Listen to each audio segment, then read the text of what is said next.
Well, I try to share, some of the learnings and what we are discussing internally in Inspectorio. But actually, I would like to start with one learning that I got. I love your quote, John. You know that visualization is a commodity, and remember that I mentioned that digitization should be a commodity as well.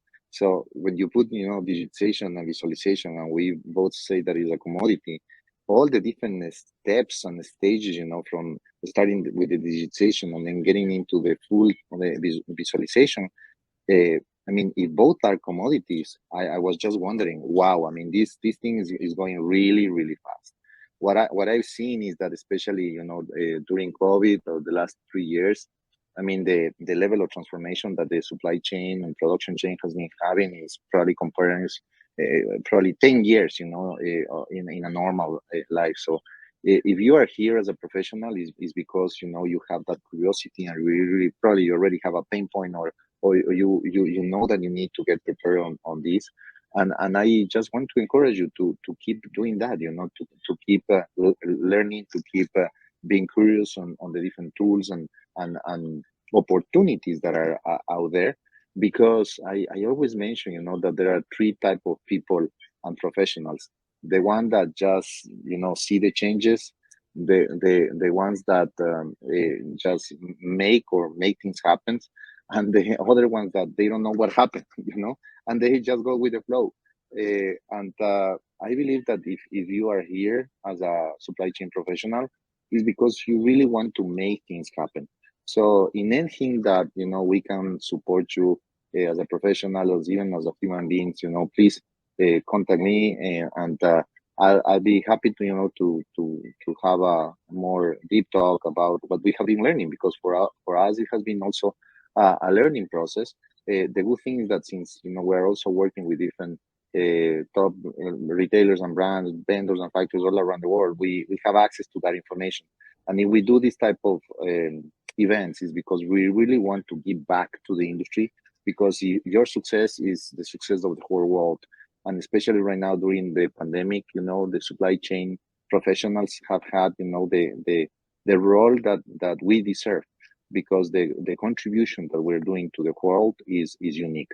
So if we can just get together and trying to support ourselves, I believe that we're going to have a better industry and a better world as well. So thank you very much for this. Thank you so much, Fernando. John, any final closing remarks from you? Yeah, just to as I think about de-risking the supply chain and building more resiliency into your supply chain management process, particularly after all of the learnings from the last, couple of years where it's been so extreme. I've kind of boiled it down into a few talking points. So visibility, technology, planning, procurement, and then the partners that you work with. Everything starts with having visibility. You have to have visibility into the supply chain. That's everything from shipments and container level information all the way down to where is specific inventory. And it's not just from the moment a container or shipment departs, it's all the way to when that PO is shared and the production process starts. Secondly, it's technology, right? Just kind of doubling down the last point. Technology is what's going to bring everybody together. It's going to promote collaboration and workflow efficiency. It's going to help derive insights from the data that you have visibility into. It's really what's going to promote efficient workflow, which has a lot of indirect benefits as well. From there, you can start to layer in really robust planning into your process.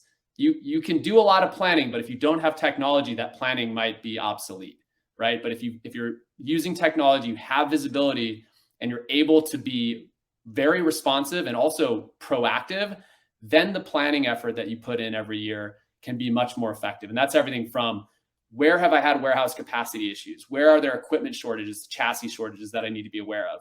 Where are there potential labor strikes, right? LA, Long Beach could have a strike. You might have the railroads, who knows what's going to happen with the government stepping in, but all of those things can create bottlenecks that you need to plan for. And then as soon as you start to see those things happen, you know exactly how your team's going to take action. That planning should then inform your procurement. Another big mistake that I see out there is clients or companies are so focused on price that they forget to build flexibility, whether that's different carrier options, different routing options, different service levels to slow down or speed up inventory. you just focus on price, you might end up with a very rigid, set of options that compounds later in the year when you see bottlenecks pop up. And then last but not least, partners. I think one thing Fernando just mentioned is we've seen more advancement in technology due to the pandemic than we've seen in a long, long time. Supply chain is a boardroom level topic. And, because of that advancement, I think everybody needs to take a look at the partners that they're working with, not just the technology partners, but their forwarders, their customs brokers, their warehouse partners. What suppliers am I working with? And ask if they're at the forefront of this evolution. Are they going to be pushing you as an organization forward and allowing you to realize that as a competitive advantage? Or is that going to be holding you back, causing you to continue to fall behind? So I think partner selection across the board is kind of the last thing that I mentioned.